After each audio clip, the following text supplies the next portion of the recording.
What is up, NFL fans? Welcome back to another episode of the NFL Whip Around Championship. Weekend is done. I am inundated with snow and ice. Coach, what's up?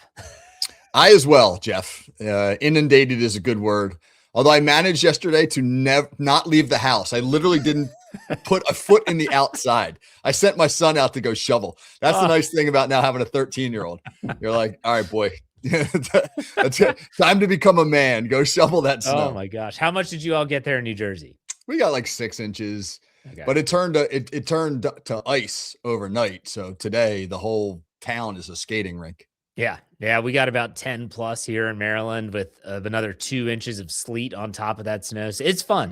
But it did give you a reason to sit at home and to watch some sports. Championship Sunday was something. It was ugly at times. It was exciting at times. Let's go through chronological order. Patriots, Broncos. The Patriots win in a snow globe game, at least in the second half, 10-7. The Jared Stidham experience lasted one drive, really. After that, Stidham was kind of, I don't know. It never looked like it was too big for him. They just couldn't find ways of getting him, scheming him. Kudos to Mike Vrabel and that defense. Good job, Coach. What was your takeaway from this game? I put that on Sean Payton, man. You know, you and I talked about this on last week's show. I said, look for the Broncos to try to hit some explosive plays early and get an early lead, because the longer the game goes, the more New England is going to get a beat on what they're doing with Stidham, and it's going to get harder for Denver's offense. And that's exactly what they do. They come out of the gates, they hit the big play, they go up 7-0, and then they get down inside the 20-yard line. It's 4th and 1 from the 16 or so. You've got a chip shot field goal. So dumb. You got the opportunity to go up 10 points. You know the bad weather's coming. Like the forecast suggested that things will get worse the longer the day goes. Why would you not take the field goal and go up 10 points in that situation? This analytics nonsense drives me nuts. I'm not saying there's no value to the analytics stuff, but it's like a cult, man. I mean, they have completely bought in, and now just about every coach in the league, you get inside the other team's 40-yard line, unless it's 4th and forever, they're all going for it. I'm just stunned at the casual manner in which they leave points on the field in big games. I was thinking about what we talked about, and I was like, you said get a lead. I'm like, okay, you have a chance to go up 2 scores. And with the everyone was talking about it, Jim Nantz, Tony Romo, the pregame, this weather's going to turn bad. How do you pass up points? And Sean Payton's explanation after the game didn't help at all. He's like, well, we felt like we had the momentum. Yeah, you kick the field goal, you take a 10-point lead, because let's be honest, Drake May was not lighting up that Broncos defense. No. He did not finish with anything that I felt was like a really dominant performance. He goes 10 of 21 for 86 yards passing, an average of 4.1. He was sacked 5 times, didn't throw an interception, with a 58. The only touchdown, Jeff, was off the gift that they got from Stidham's lateral, where they got the ball inside the 10-yard line. New England didn't do anything. That makes it even more baffling. Why not trust your defense? It doesn't add up. Again, I don't want to take away from the Patriots, because the Patriots, their defense stood tall. They got the takeaways when they needed to, and the Patriots converted when they needed to. You think about that 3rd down play where if the Broncos get a stop, they might get the ball back and a chance to maybe put up the tying field goal. Instead, Drake May scrambles. He ends up having 65 yards rushing on 10 carries and that rushing touchdown. I don't know. Like this game was ugly. I'm just, let's call a spade a spade. This was everything that we thought it was going to be. You and I sat here last week and said, this is not going to be a pretty game. It's going to be a low scoring game. We said hammer the under. It did go under. The Patriots didn't cover the 4.5, but it left you thinking, man, I wish Josh Allen was in this game somehow to give a little bit of excitement, a little bit of juice. There was no juice at all in this game. Yeah, I love weather games, so I enjoyed watching the snow, that element of it. But sometimes great quarterbacks in bad weather make for really compelling football, because it's hard on the defensive backs. They don't know where the routes are headed. You've got to plant and react, and that can be tough in tricky weather conditions. But this was the opposite. This was a great Denver defense making Drake May look ordinary, and a bad quarterback situation in Denver making their offense just completely impotent.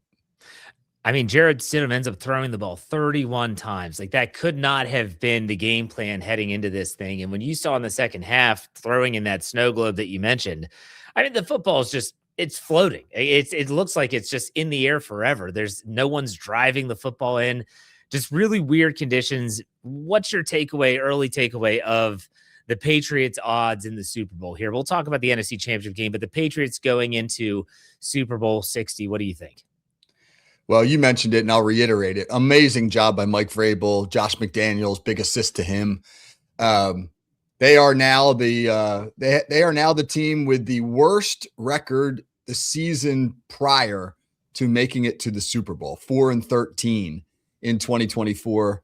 The Rams, the greatest show on turf, Rams back in 2000 went 4-12, and Patriots now 4-13, worst record in the previous season to get to the Super Bowl. Incredible turnaround by Vrabel. I didn't look at the points spread yet. The line, I know that they're the underdogs, as they should be. In the Super Bowl? Yeah. Seahawks are 4.5, giving 4.5 points early line. Okay. I actually thought it would be a little bit more. I don't put anything. I'm not saying New England's got no chance at all, because again, Vrabel and McDaniels, two excellent coaches, two guys who have seen just about everything, two guys that were schooled by Belichick. You got to like their ability to prepare their team and get their team ready to go. I just wonder if they're going to have enough weapons. I mean, Seattle's so good on defense. They can shut down those receivers and load the box.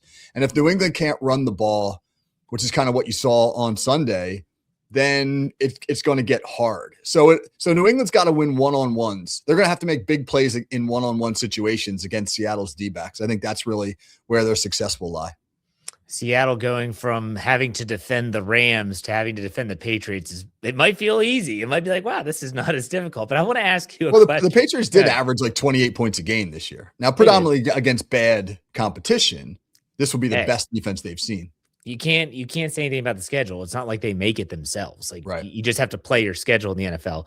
But real quick, before we go over to the NFC Championship game, because obviously Mike Macdonald wins. He's second-year head coach. Mike Vrabel, first year in New England. What do you think about the success of these two men coming in and kind of doing their own thing and getting these teams in terms of these new hires all around the league? So many teams. What was a total of 10 teams that are replacing their head coach for one reason or another? What do you think this does in terms of expectations for these coaches? Because you think, oh, well, Vrabel turned it around in a year. You all should be able to do that too. Do you think that there's a ripple effect here for a lot of teams that are bringing in new coaches to expect success right away? Well, I think Vrabel's a little different just because he's already been a head coach. If you're a 38-year-old first-time head coach, you shouldn't be held to the same standard a guy like Mike Vrabel is, given his background and his experience, et cetera. McDonald's an interesting story. He went to a Denver team that was not terrible when Pete Carroll stepped down. They weren't terrible. They had some good pieces in place. They needed a quarterback, and they got it in Sam Darnold. They got decent QB play out of Geno Smith for a couple of years and much better play out of Sam Darnold, who, by the way, this is an unbelievable comeback story, what Sam Darnold has been able to do the last 2 years. But McDonald combined that. He's got a great offensive mind in Clint Kubiak as his OC, but then he brought his defensive system with Baltimore. And as Steelers fans, you and I certainly saw the best of that for several years. It is so tricky. I mean, can I dive in on one play real fast? Yeah, go for it. Real quick. Play of the game, 4th and 4. Rams with the ball in Seattle's 6-yard line, just under 5 minutes to play. They're down 4, right? They're going to go for it. They score here. They take the lead, et cetera. They run like a mug look where you got 7 defenders up at the line of scrimmage. And the Rams have a great call. If it's a full out blitz, the Rams have a great call. They've got a wheel route to their weak side. They got Devontae Adams singled up, and he runs a slant, and then they wheel Kieran Williams out of the backfield. And if it's an all-out blitz, there's going to be nobody to cover him. And Stafford takes the snap and looks right at Kieran Williams. He's going to throw that wheel. But those tricky Seahawks, man, they drop 2 guys off the edge, and both of them wind up running with Williams. And now Stafford's picked off, and now he's got to come back to the middle of the field, and he's late with a throw, and Devin Witherspoon breaks it up. It's just an example of like Mike Macdonald getting into a look that where he knows like, hey, here's what the Rams are going to try to do against this look, and then we're actually not going to show them this thing they think they're getting. It's such a great chess match, and I just think that he runs a system that is, I don't know, it's not unique, but man, it's damn good. Well, and I want to say this before we go strictly into the NFC Championship game. When you look at these two coaches that are going to be in the Super Bowl in 2 weeks, the way that they've rebuilt their teams have been polar opposites. You had Mike McDonald come in and say, I'm bringing my defense. I need a new quarterback, and we should be okay. And by the way, why does no one talk about Jackson Smith and Jigba as one of the best receivers in the league? I have no idea. Unbelievable. He's never in the discussion. Never. His route running is he spun. Did you see the play where he spun Cam Curl around? Cam Curl's a damn good safety. Spun him around on a cop route, corner post. I mean, made him look like he was running around in circles out there. But Vrabel completely tore it down and rebuilt it almost in a year. Free agency, they were big spenders. He cut everyone. If they were drafted by the previous regime, there's a good chance you walked into the clubhouse and had a pink slip in your locker saying, we'll see you later. You're out of here. And so Vrabel tore it down and rebuilt it quickly. I think that's what might be damning for some of these coaches that are coming in, even if they have head coaching experience.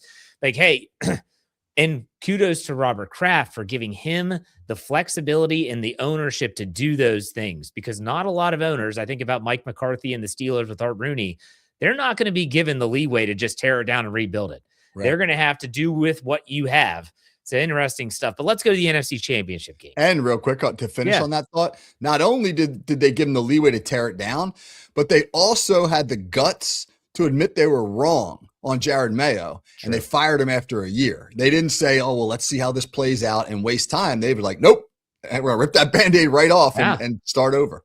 Well, once Vrabel was an option, you knew they were like, it's better than this, so let's go get him. Let's fire him. Let's cut ties. All right. NFC Championship game. For as crappy as the AFC Championship game was, the NFC Championship game was awesome. It was everything that we thought it was going to be. We said it was going to be a high-scoring affair. The Seahawks win the game 31-27. There was some drama at the end of the game. You mentioned the fourth down play with the great mug look and all the stuff that the Seattle Seahawks defense did to, at times, stymie the Rams. Matthew Stafford settled in. I do have to ask you about towards the end of the game, do you think the Rams should have kicked that field goal to just make it a 1-point game and then try for a field? They stood all 3 timeouts left. What was your take on the way that game ended up? I didn't have a problem with them going for it there, simply because Seattle had really been moving the ball well. Yeah. And I think that there was a feeling like, hey, we kick it back to them and they still have the lead, we might not get it back. And that's kind of how it played out, when them not being able to convert. And I think they got it back with 20 seconds or something like that. But you can make the argument either way. How much do you trust your defense in that situation? Or it might be like McVay's like, hey, we love our play call here. And like I just said, honestly, when they lined up, it looked like they had the total right call for that situation, but Seattle fooled them. So I do want to bring up officiating because I have to. There's 2 plays. There's 2 plays in particular I want to get your take on. The Cooper Kupp 3rd down conversion. I'm not talking about did he survive the catch or anything like that. McVay wanted to challenge that spot. He felt that they were short. And when you look at some slow-mo replays, it looked like he was down short of the line to gain. And it's almost like they talked him out of it. And then you look at the Puka Nacua, very end of the game. Was that the right call to rule him inbounds and to keep the clock rolling? I'm asking the second one as literally I'm watching it saying he got out of bounds. Stop the clock. They should get a chance at a Hail Mary. What's your take on those 2 plays? Well, like so many other things right now in the NFL, what's the rule on out of bounds? Technically, the rule is if a player's momentum has been stopped, if he's not going forward, when he goes out of bounds, he's ruled inbounds. And so Nacua is going at the sideline because he's catching the ball and sliding out of bounds. And so essentially they ruled he wasn't going forward, and so he's down. I didn't like it, to be honest with you. I'm a big like, hey, let's just what's the eye test say? Right. You look at that play, you're like, he's out of bounds. Yes. He catches it, slides out before somebody touches him down. He's out of bounds. And there was, I think, 8 seconds left. It wasn't like there was a lot of time, but it would have put them in position for a Hail Mary for one final throw. What about the Cooper Kupp play? How is that not being reviewed? This is that eye in the sky thing should fix the issue. And yet sometimes it's like they swallow their whistle for no reason. It doesn't make any sense to me. There were some people thinking that should have been reviewed for if it was a catch or not. I'm not going to go there, even though we have no idea what a catch is. We talked about that last week. Correct. What do you think about the Cooper Cup play? Anything in particular? I just didn't think that they explained it to the audience well. I still don't know exactly what happened, right? McVay's out there. He's got the challenge flag in his hand. Then he puts it back in his pocket. Did they charge him a timeout? There was conversation about like, did they just take a time? I don't think the commentators knew exactly what happened because I don't think the referees explained it well. And then they just kind of glossed over it when about the game. Yeah, it's like, we'll just let that go. Let's move on. Next play. So this was a game there was a lot of ebbs and flows, a lot of changes in momentum. What's your takeaway, though? I mean, the Rams scored 27 points, but their defense gives up 31. Like you mentioned, they couldn't stop the Seattle offense. And Jackson Smith-Njigba, to give you his actual stat line here, I want to give him the credit he deserves. He had 10 catches for 153 yards and on 12 targets. So they only forced 2 incompletions when he was targeted. Just amazing stuff. Sam Darnold, 25 of 36 for 346, 3 touchdowns, no interceptions, was only sacked 3 times for a 127.8 rating. For the defensive coordinator, Shula, who was getting some head coaching looks, not a great look to end the season, Coach. No, it's not. But at the same time, the Rams put up almost 500 yards on Seattle. And nobody's going like, oh, Mike McDonald, he sucks. I wouldn't hire that guy. I mean, yeah, it wasn't a great look for Shula, no doubt. That's not what you want if you're going to audition for a job. But these are 2 offenses. This is the third meeting between these 2. Yeah. And you can only reinvent the wheel so many times. You can only disguise your looks so many times. I think you got 2 veteran quarterbacks. You've got 2 phenomenal offensive coordinators. They had a pretty good bead on what defenses were doing. And even when they didn't, sometimes like Stafford and Darnold were just too good. Stafford made a throw on a dig route to Puka Nacua for about a 25-yard gain where he lasered a ball into a hole in the zone that was unbelievably small. There were 5 defenders around. 5 defenders, and he put it right in the hole. It was great coverage, and Stafford was just better. So it's like, sometimes you got to like say, rather than blame the defense, you just got to tip your cap to the offense. Yeah. All right. 2 questions about the quarterback. First, I think this is the easier one. In your heart of hearts, do you think Matthew Stafford comes back next year? Yes. Okay. Second, and I'm putting you on the spot here. Can you think of any quarterback in modern NFL history that has had such a career turnaround, renaissance, whatever you want to call it, like Sam Darnold, who out of USC was drafted by the Jets? We all know the story, and we saw the clips of him seeing ghosts on Monday Night Football in the New Meadowlands. He goes to all these places. I mean, he goes to Carolina. He goes to San Francisco. He ends up having some success in Minnesota and then finds his way into the Super Bowl with Seattle. Can you think of anyone that is even comparable? I don't know, man. Where my mind went, this is an old name. I don't even know if you know this name, but I remember the Raiders had a quarterback back in the 80s named Jim Plunkett. I remember he was a number 1 overall draft pick, right? Sam Darnold, I think, was the number 3 overall. And he was in New England, Jim Plunkett, and he just floundered around and struggled for a long time. He was kind of a forgettable quarterback. And then he wound his way to Oakland with the Raiders and won a couple Super Bowls there. Although Jim Plunkett was never he wasn't the guy that made the Raiders go. I don't think that anybody has been able to do a breakdown or to do an improvement like Darnold has. Darnold's first 5 seasons in the league, 48 touchdowns and 48 interceptions and a 59% completion percentage. That's awful. The last 2 years, he's thrown 60 touchdown passes. He threw 48 TDs in his first 5 years combined. He's thrown 60 the last 2 years in 2 different spots. That's incredible. So coaching matters. Let me say this. Let me say this. Yeah, you just said coaching matters. Look at who he's had. Look at who he had his first 2 years or his first 5 years. The mess with the Giants, and then a Carolina team under Ron Rivera that was in transition. Then he goes to San Francisco for a year under Shanahan. Then he goes to Minnesota under Kevin O'Connell, and now he's in Seattle under Kubiak. All those guys are like Shanahan McVay tree. So to your point, yes. Coaching matters, and you do want to give credit to the coaches for helping him figure it out, but you got to have those physical tools too.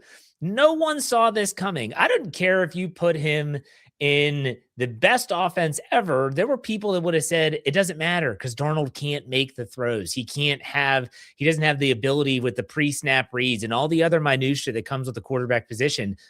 That's equally as incredible to me as the fact that not only has he had the good coaching, he's turned it into a performance on the field. I don't know. Dane, any thoughts on that, Coach? Well, he said that what happened when he went to San Francisco was that he learned to read a defense for the first time. And then when he got to Minnesota, Kevin O'Connell just kind of picked up where Shanahan left as far as that goes. He's always had the physical tools. That's why he was the number 3 overall draft pick. He's a big, strong, good arm, et cetera. He looks like a pro quarterback, but it was the mental part that took him a while to obviously master. All right, so now let's take a really early. I don't want to dive too deep into this because we're going to have a whole week to talk about this because, man, I'm not talking about the Pro Bowl next week. But Seahawks, Patriots in Santa Clara. Seahawks are giving 4.5, the total of 36.5. What's your early takeaways from this? I just think Seattle's too complete a team on both sides of the ball. I think New England will give them a really good game. But this is a game that feels to me like the Seahawks just have one or two more playmakers. They've got New England doesn't have a Jackson Smith-Njigba, right? New England and Seattle are both tough as hell on defense. They're both physical in their run game. But whereas Drake May's done a great job this year in New England, Stephon Diggs isn't what Stephon Diggs once was. Kayshon Boutte he's a decent wide receiver, but Jackson Smith-Njigba is a difference maker.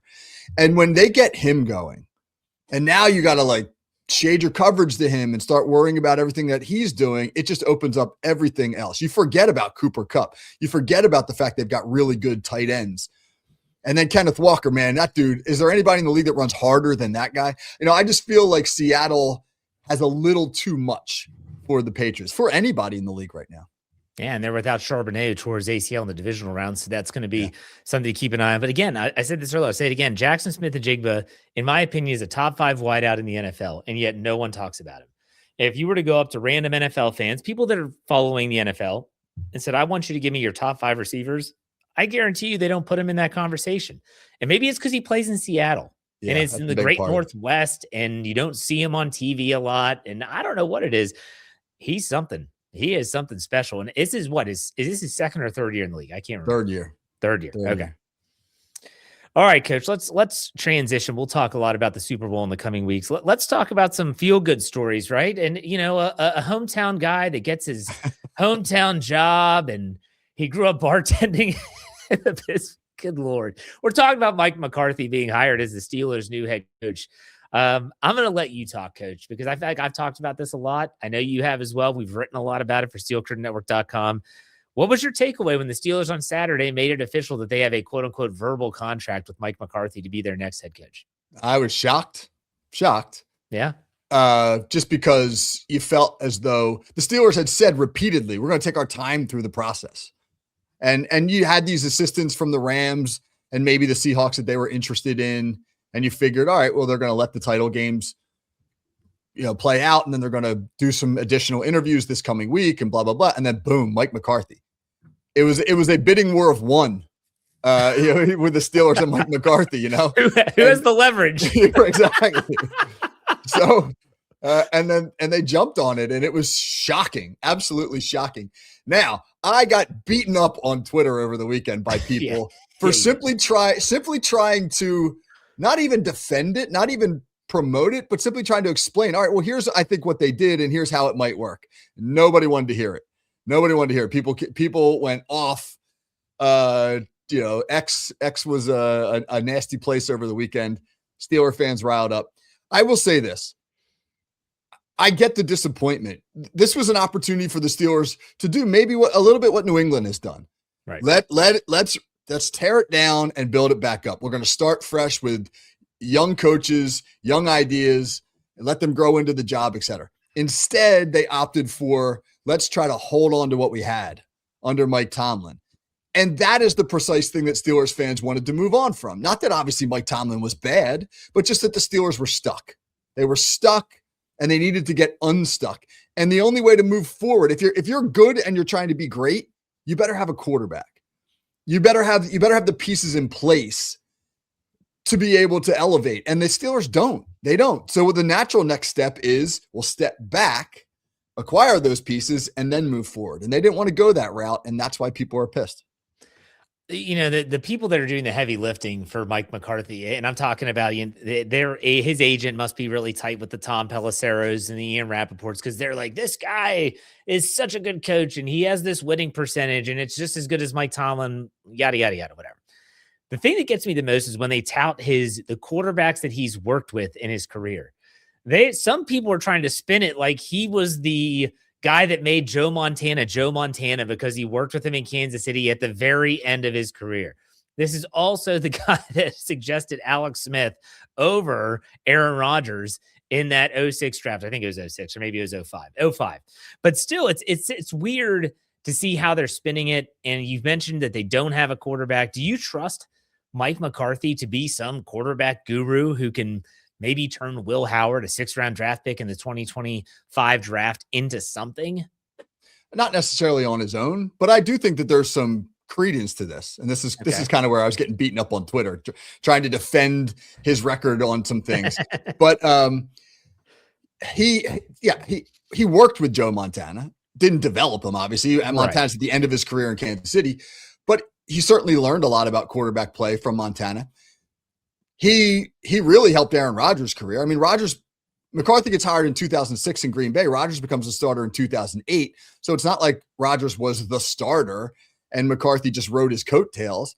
He goes down to Dallas. He helps Dak Prescott play some of the best years of his career down in Dallas. I think that he is quarterback friendly. He runs a quarterback friendly system. He knows how to adapt his offense to the strengths of his quarterback.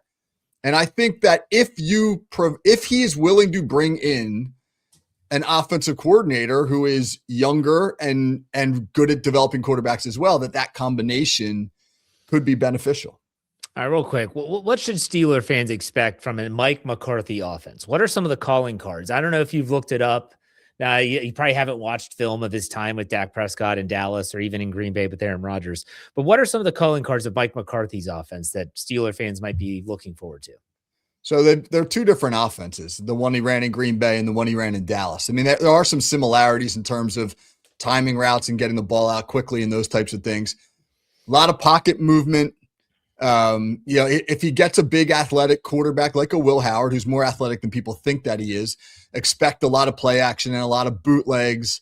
They're going to try to get him out of the pocket. They're going to try to stretch a defense horizontally. It's not a bomb it down the field defense. It's a lot of timing routes. I think if you're going to run his offense, you need to upgrade wide receivers, or at least make sure that you got wide receivers that read the same things that the quarterback is reading. That's something I think the Steelers didn't always have this past year. So McCarthy, this is one thing I like about him is let's say it's Will Howard. I don't know who it's going to be. Maybe it's Malik Willis, but he's going to look at that quarterback and he's going to find the things he does well, and he's going to incorporate them into his offense. He's not like you're running my system and my system only kind of guy. Okay. So let's look at some of the remaining job openings with the Steelers tabbing their next coach. You still have the Las Vegas Raiders, who possess the number 1 overall draft pick. They have not hired anyone as of this being recorded. The Buffalo Bills have not hired anyone yet. The Arizona Cardinals and the Cleveland Browns. The Cleveland Browns can't get anyone to even interview. I mean, they're literally trying to get, like, Udinsky, I think is his name, the offensive coordinator from Jacksonville. He was going to interview, and instead he pulled his name out of the hat. Buffalo, Lord knows what they're doing. Phillip Rivers was going to interview for it, and then he pulled his name out of the hat. Coach, I don't know what these teams are doing, who they're targeting. We'll see, because now that even for someone like a Kubiak in Seattle, they can interview in person during this bye week. What's your takeaway on the openings that remain? Well, I get people withdrawing from Cleveland. It's just been a disaster.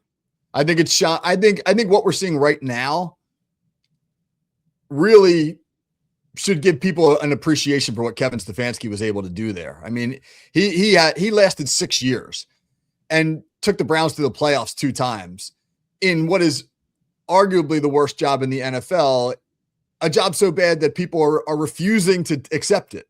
Like Yeah. the fact that Odinsky might go back to Jacksonville as the coordinator over being the head coach in Cleveland speaks volumes. He is. He got a pay raise. They gave him more money to stay. Yeah, he's still going to interview for the Buffalo job. They said so he could go there, but Which Buffalo, I don't know what Buffalo's doing. I don't know. Phillip Rivers. I mean, he's a high school coach. Might as well interview me. Like put your name it's in. mind-boggling. It's you got rid of him. It almost feels like they had such a knee-jerk reaction to that playoff loss that they got rid of McDermott, and then they were like, "Oh shit, now what? Right? What do we do now?" So I don't know if they have a plan in place or other than let's get younger. Yeah.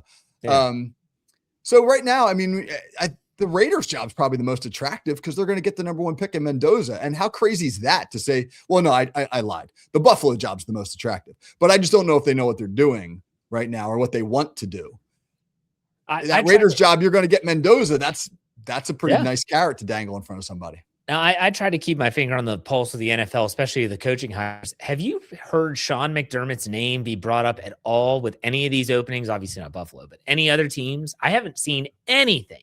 No, but I did read something yesterday where it said that they expect him to take a year off. So maybe that's a reason why. Because there's a part of me that's like, my gosh, the Raiders job, if you think McDermott's a good coach that can kind of bring in a culture and he's proven that he can have success, like that wouldn't be a bad move for him. But I haven't even heard his name at all. So it'll be interesting to see how that plays out. Any predictions on any of these hires?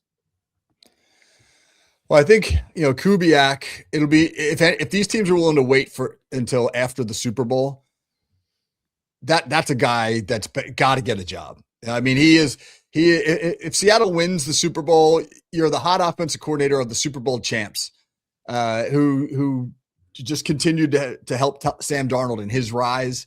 And that is the MO for recent head coaching hires that, we're going to cherry pick one of the coordinators from a Super Bowl team. So he would be the one that I would expect to land somewhere. Okay.